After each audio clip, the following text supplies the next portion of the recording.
Hungarian Folk Tales. The Silken Meadow.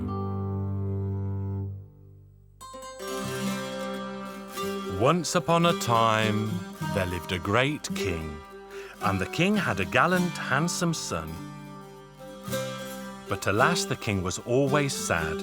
One day his son decided to ask him why he was always so sad, and his father, the king, replied, "I see, my son, that you are a valiant man of courage and skill, for you triumph over the finest swordsmen, and you fell the most ferocious beasts.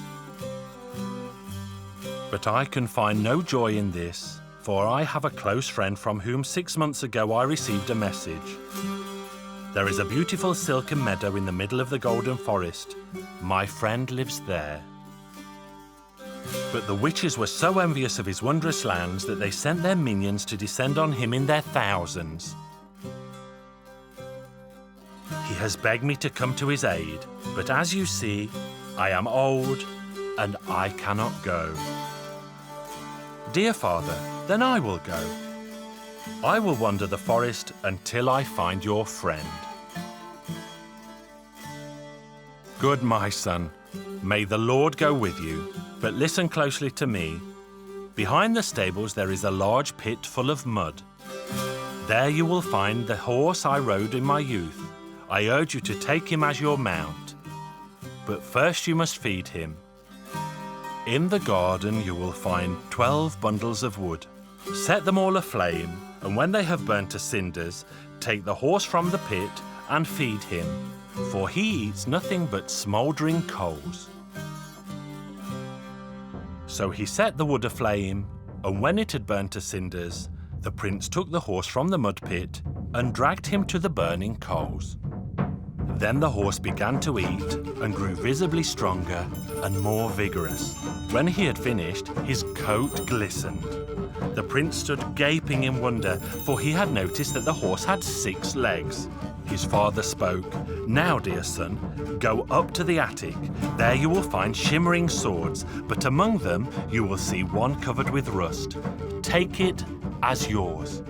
So the prince went up to the attic and brought down the rusty sword. He tried to draw it from its scabbard, but he was unable.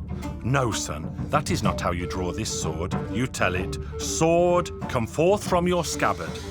Hardly had the prince uttered these words and the sword flew from the scabbard, slicing the air with a swoosh. "Now tell it, 'Sword, come back to your scabbard.'" Hardly had the prince uttered these words and the sword was already back in its scabbard. Father and son embraced. Both shedding tears, they bid farewell. The prince mounted the 6-legged horse, and the horse flew into the air, straight as an arrow. Then the horse slowed and began to descend into a beautiful forest filled with trees of gold. There the prince set off on foot. Soon he saw the edge of the silken meadow, and in the middle of the meadow, a tent. And when he reached the tent, he saw a grey-haired man sleeping on a bed. In one of the corners of the tent there hung a curtain. Pulling the curtain aside, he saw a beautiful gold bed, and in it lay a maiden with golden hair and a golden dress. One of her legs and one of her arms were hanging off the side of the bed, and the prince stepped over to her, took her leg in his hand, and placed it gently back on the bed. The maiden was not asleep, but she watched him out of the corner of one eye. When the prince took her hand to place it on the bed, the maiden wrapped her arms around his neck and kissed him. "Let us be man and wife and live together forevermore. I know you are tired, so step back to the middle of the tent and sleep." The prince did as she asked and immediately fell into a deep slumber. As the prince fell asleep, the old man awoke and saw that there was a stranger in the tent. He drew his sword to fell the strange man, and as he was about to strike, it occurred to him to wonder, "This man also has a sword. I myself was asleep when he entered. He could have slain me. I will not do him any harm." And when the young prince awoke from his slumber, the old man spoke, "Boy, who are you, and what do you seek here? Unless I am mistaken, it is you that I seek. My father sent me to come to your aid. You are the son of my dear friend the Red King? I am. It is good that you have come, for the witch's minions have been besieging me now for well over a year. And I see you have brought your father's sword, the companion to mine. For you should know, young prince, that no matter how many witches I slay with mine, 10,000 more come in their place. Do you see that huge mountain? An old witch lives in a cabin in the mountainside, and she sends her minions in droves to attack me. Until we slay her, I will have no peace. They rose early the next day, and as the sun rose, the witch's minions came in droves. And they poured down the mountainside like lava from a hot volcano. Then they drew their swords and slashed them to pieces. The Red Prince set off for the mountain. His sword sliced through the witches like a knife through warm butter. When they reached the hole in the mountainside, he decided to go in and see what lay inside. And what do you think he saw? In the middle of a huge cabin, a loom, and at the loom, an old woman whose nose was so long and so crooked, it reached the ground.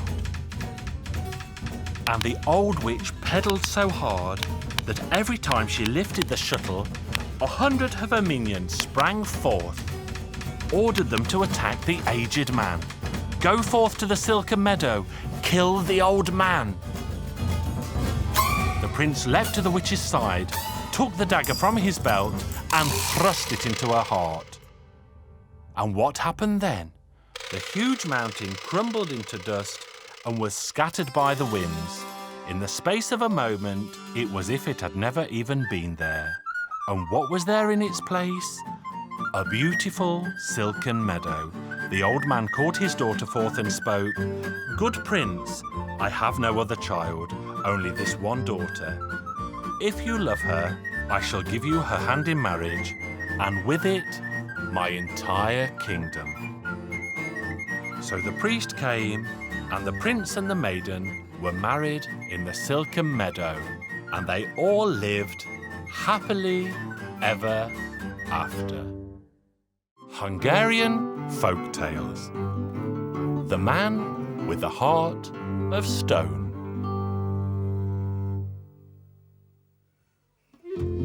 Once upon a time, in a distant land beyond the hills, there lived a poor old woman who had 3 handsome sons. One day the young men decided to set out in search of maidens from other lands to take as wives, for in their village they found not a single one to their liking. And as they ambled and rambled, their path took them through a vast forest, where they saw a small cottage and went inside. "Blessings of the Lord on you, old man," said the youths. "Would you give us lodging for the night?" "I will gladly give you lodging."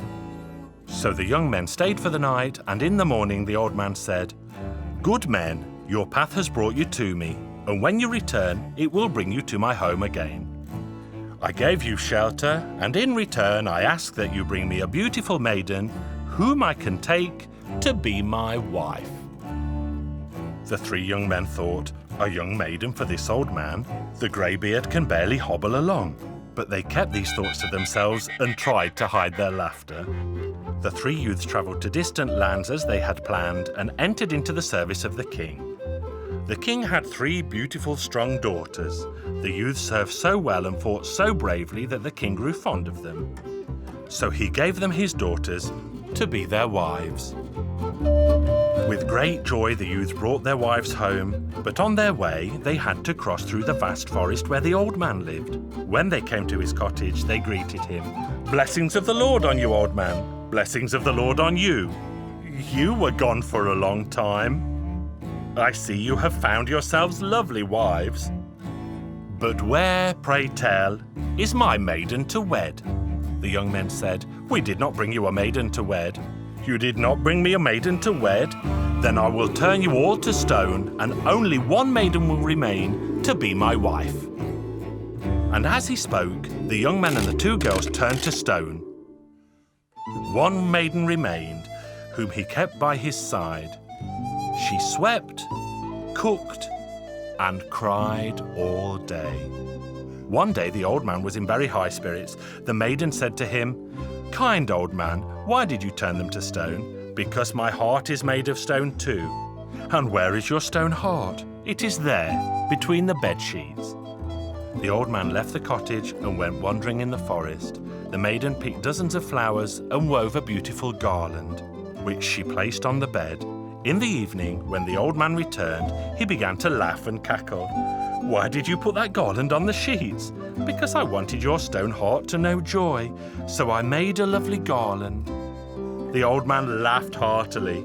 "I can see you are a kind-hearted girl. You thought my stone heart was in the bed sheets, did you not? Ah, but it is not." "Then tell me where it is, kind old man," the maiden pleaded. "Listen closely. In the middle of the vast forest, there is a huge rock, and in the rock there is a little bird, and my heart is in that little bird. If someone smashes the rock, catches the bird, and takes from it my heart, then I will have my heart again." The girl sank into thought. "Oh Lord, what man can do that?"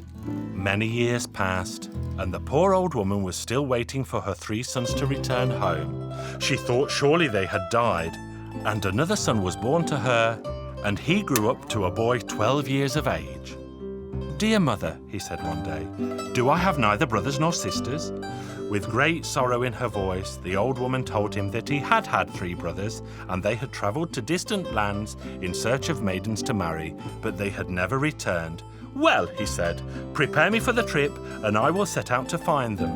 The poor woman gave her youngest son food for the trip, and, weeping bitter tears, she bid him farewell. He set out on his way, and after he had travelled far, he sat down to eat and said, "Anyone who is hungry, come join me."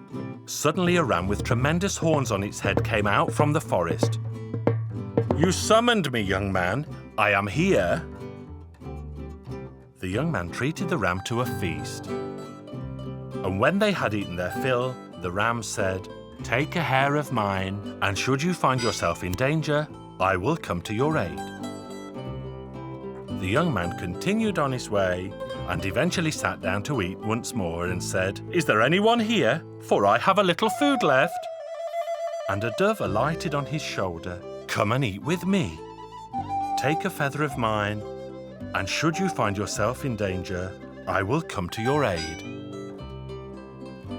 The young man continued on his way, and he eventually found himself at the cottage where the stone-hearted man lived. So he knocked on the door, but the man wasn't at home, only his wife. "Good evening, and what brings you to this distant place, young man?"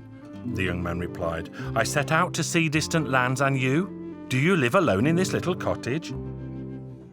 "I am not alone," replied the maiden. "An old man lives here too, but now he's wandering in the forest." And then the maiden spoke of her grief, of the men and the maidens turned to stone statues, and she also spoke of how the old man could get his heart back. The young man set out to find the great rock, and when he came upon it, he sighed, "If only that battering ram were here, he would smash this rock for me." And magically the ram appeared and butted the rock once, twice with his tremendous horns and smashed it to pieces. "Now all I need is the dove to catch the little bird," he sighed, and magically the dove alighted again on his shoulder, and there and then it caught the little bird. The youth took it in his hand and returned to the cottage, and as he approached, the old man said to the maiden, "Oh, my dear girl, I do not know what is happening to me, but I feel great warmth, and my chest seems to beat again."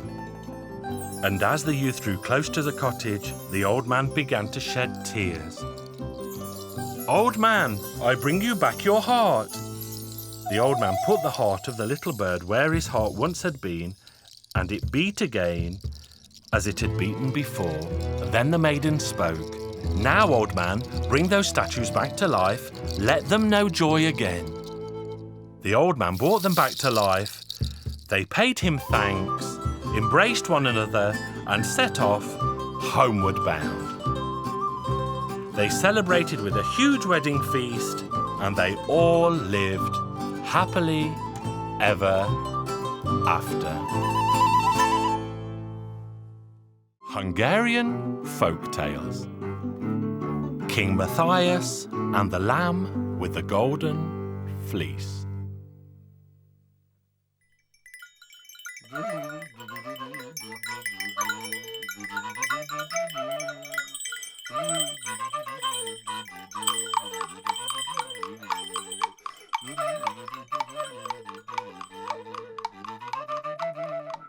The King of Prussia went to see King Matthias. They greeted each other as old friends, and the King of Prussia said, "I heard that you have a lamb with a golden fleece." "It is true. Among the many sheep in my flocks, I have a lamb with a golden fleece, and I have a shepherd who never tells a lie." To this the King of Prussia replied, "I will prove to you that you are wrong, for your shepherd does not always speak the truth." "This I will not believe," said King Matthias, "for my shepherd never lies." "I will prove to you that he does, for I will trick him so that he must."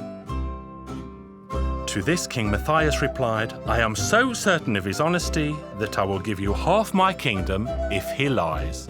The King of Prussia replied, "And I will give you half of mine if he does not." So they shook hands and bid each other good night, and the King of Prussia returned to his inn.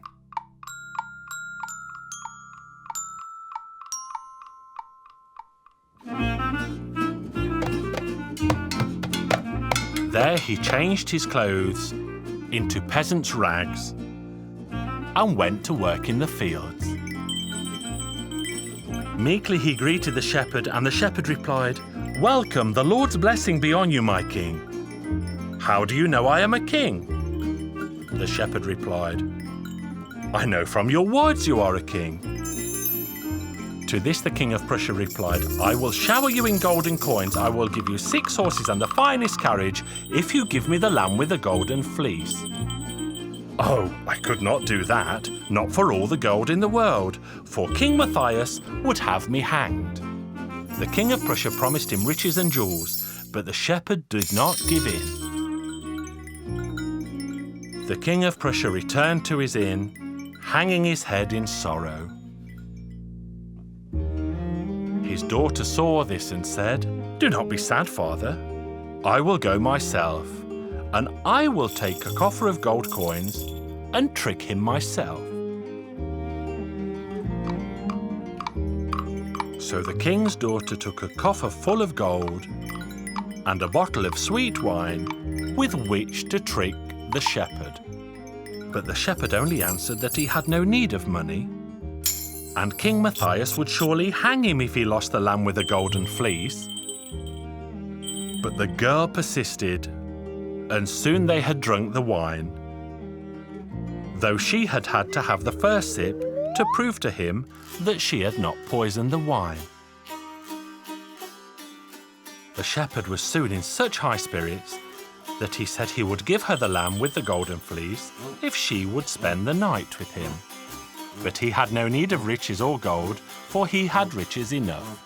The girl did not hesitate, and she agreed to lie down with the shepherd. Then she said to him, "Skin the lamb and eat its meat, for I have no need of it. I need only its fleece." Brimming with joy, the girl took the fleece back to her home. Her father was overjoyed that his daughter had managed to trick the shepherd. But morning came, and the shepherd was very sad, for he did not know what to say to his king.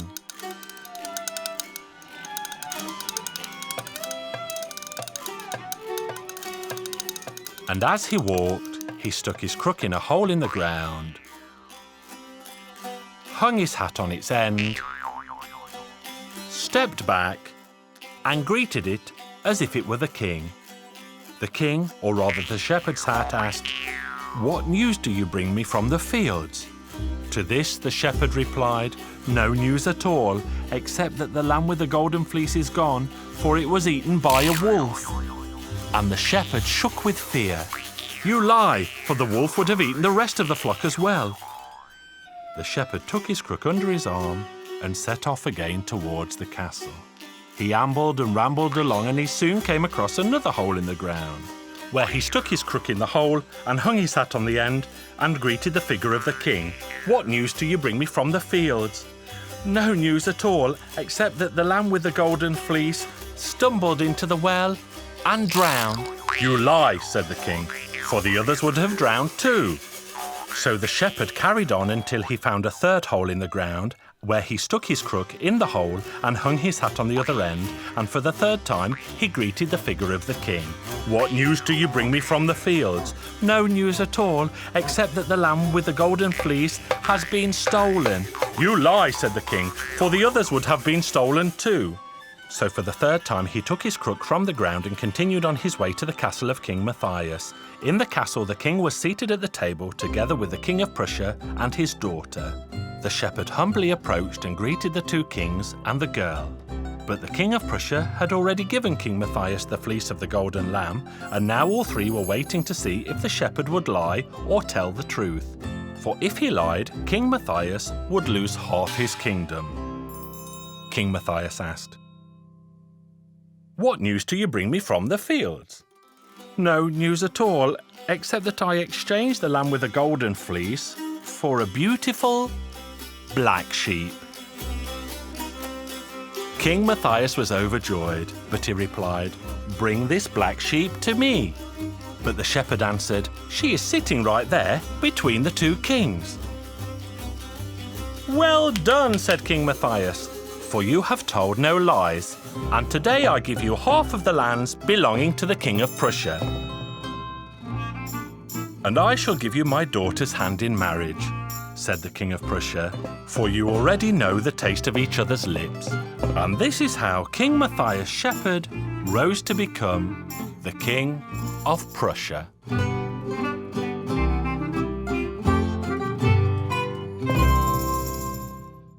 Hungarian Folk Tales.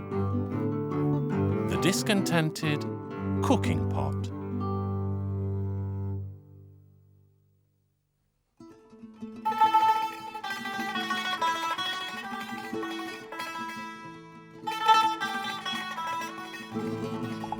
The cooking pot was bored with boiling and bubbling all day, so he began to complain to the walking stick. "I can't bear to stay here anymore." "I too long to leave this place," replied the walking stick. "So let us set out together, my friend." "Yes, let's, for the journey is always more pleasant when one has company." The pot and the walking stick set out to see the world. Neither of them was terribly clever. The pot, as of course you know, was empty inside, and the walking stick was hardly famous for his wit. At first, however, things looked promising. For when the pot was almost trampled on the path by the angry bull, the walking stick leapt up and began to whack the bull soundly on its backside. And while the walking stick was walloping the bull, the pot jumped into the river. "Swim, swim," shouted the walking stick. "I'll catch up with you soon." The walking stick soon grew bored with whacking the bull, so he too jumped into the water. He thumbed his nose at the bull, who bellowed from the bank, but was unable to follow him.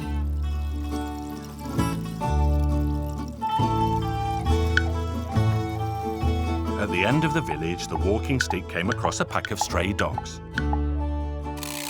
And when the dogs attacked, the cooking pot shouted, whack them, my friend." And the stick gave the dogs a sound beating. And as they continued on their way, they came across the terrible monster of the mines. The monster of the mines was terrified, for he had never seen a pot and a walking stick out for a stroll all on their own before. "Horrors, what a fright! I'll grab my bag and take flight." And the monster of the mines fled and took shelter in the hollows of the cliff. And as he ran so quickly, he failed to notice that there was a hole in his bag, and glittering gold coins were falling on the ground. But the pot and the walking stick noticed. "Come, come, let's gather them up." The walking stick neither dillied nor dallied. He gathered up the coins and put them into the pot. The pot was brimming with gold. No one would have dared to call him empty-headed anymore. "How fortunate we've been," they said to each other, and they began to weave the most elaborate plans, visions of wealth and grandeur for their future together. The pot thought to himself, "I shall find someone who will wrap me in wire and make me immortal. They will cover me with wire, strong wire, all over, that I may never crack or break. And once I have ensured my immortality, I will ensure myself a life of leisure and comfort. I will bribe the cook to make sure I am always brimming over with stuffed cabbage." For the pot simply adored stuffed cabbage. Then the walking stick's vanity also rose to the fore. "From now on, I will be a great lord, and after I have split the riches with my friend, I will find a skilled blacksmith and have a golden button made for my head." But then again, he thought after a moment, if I had all the gold we found to myself, I wouldn't have to content myself with a mere button. I could have my entire head covered in gold. Heavens, it would be simply splendid. I would be the most beautiful walking stick in the country. Maybe even the king would notice. Perhaps he would even want me to be his sceptre. And why should I not have all the gold? For am I not the stronger one? His head was teeming with cruel and murderous thoughts. And when the pot lay down his head to sleep at night, the walking stick snuck over to his side and delivered him a single lethal whack. And thus the pot's good fortune turned out to be deadly misfortune. The poor pot's shattered fragments clattered, clacked, and cried out, "Murderer! Murderer!" But the walking stick barely noticed his cries, and he stuffed the golden coins in a sack and set off to find a blacksmith. "God's blessings on you, good blacksmith. What have you brought me, honourable walking stick?" "A sack full of golden coins, blacksmith." "Where did you get that, you rascal?" "I found it by the side of the road," said the walking stick, feigning a look of innocence. "And what do you plan to do with all that money?" "You are but a mere walking stick. Good blacksmith, make me a golden knob for my head." The blacksmith took the golden coins, melted them, shaped them into a lovely knob, and soldered it on to the walking stick's head. "There you are," he said to the walking stick. "You may now set out to find yourself a wife." But his golden head, itself the fruit of his cruel act, would bring him no joy, only misfortune. His path took him deep into the forest, and Black Jack, the infamous bandit, spotted him. And the brigand spoke. "The knob on that walking stick is made of gold, if I am not mistaken. Look, Matty, how shiny it is. Let's chase him down, grab him, and take his golden knob." "Stop! Stop!" they cried. But naturally the walking stick did not stop, but ran from the bandits.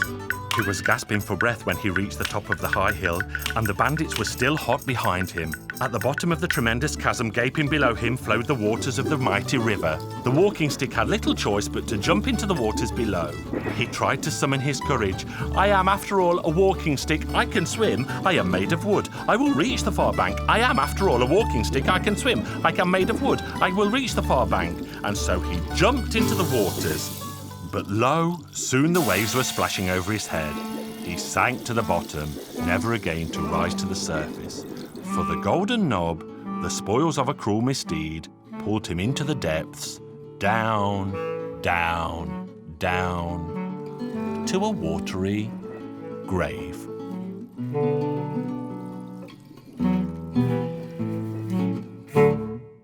Hungarian Folk Tales.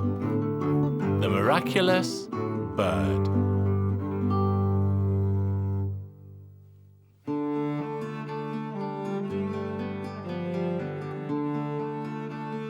Once upon a time, in a distant land, where the curly-tailed pig digs at the soil with its snout, there lived a penniless man.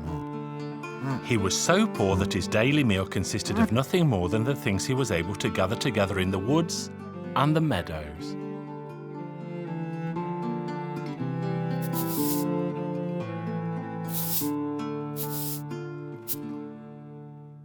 Once when he was trying to catch a bird for his lunch, he caught a very beautiful crow. The bird was as black as night, yet its feathers shone like the stars. The man took the crow home, and his children were delighted. They put it in a cage and kept it and cared for it. The crow grew, and eventually it became so tame that it ate from their hands and hopped about the room. One day a wanderer passed by. He looked at the bird, took it in his hands, and happened to look under its wings. Underneath its left wing was written that whoever ate of the bird's liver would become a king.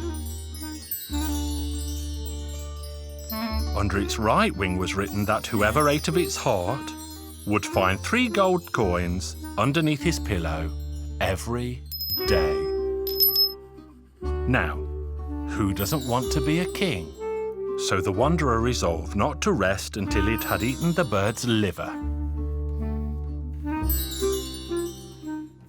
The poor man also saw the writing, but he did not know how to read. So he asked the wanderer what it said.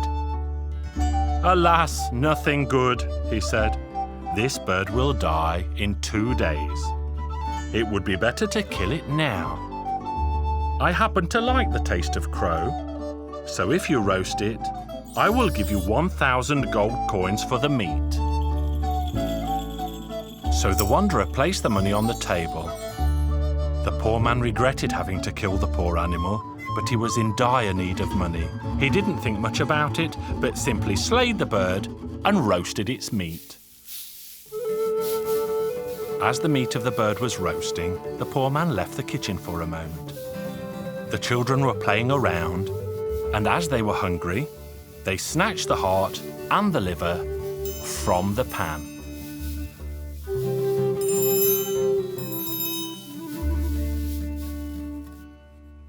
When they placed the meat of the crow in front of the wanderer, surely enough he could find neither the heart nor the liver. He was furious. "Hey, you wretched man, where is its heart? Where is its liver?" But neither heart nor liver were to be found. Well, not having found the heart, the wanderer realized that he would never become king. He jumped up, not having eaten a single bite, and left. The poor man despaired. He regretted all the money he had lost. So he told his sons that they should vanish from his sight and not return until they had gotten all the money back. How the 2 sons worried, but what could they have done? They set out to find the 1,000 pieces of gold.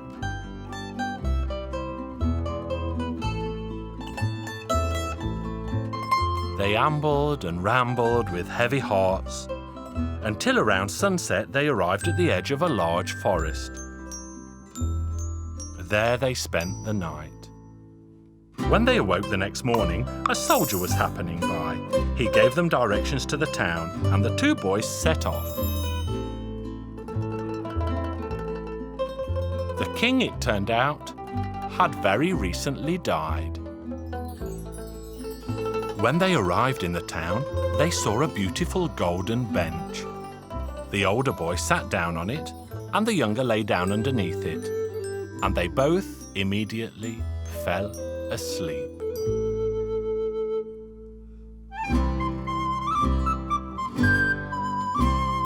The next day, they awoke to the sounds of a large crowd of people who had gathered around them and were cheering them enthusiastically. The people took the 2 boys to the palace. The one who had eaten the crow's liver was immediately chosen as king. As it so happens, according to the customs of the town, anyone who didn't know that the old king had died and sat down on the golden bench would be chosen as the new king. They had had a total of 7 kings, each of whom had been chosen according to this custom.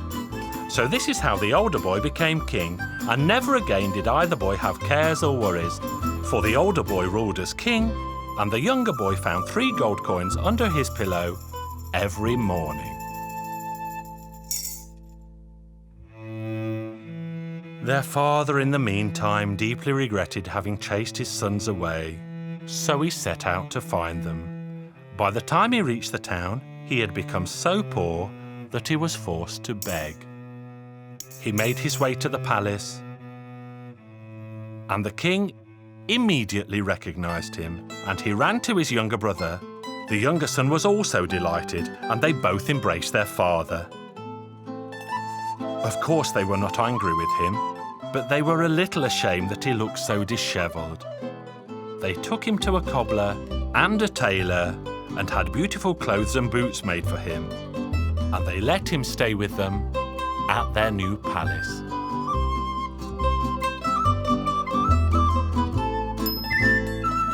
And together they lived happily ever after.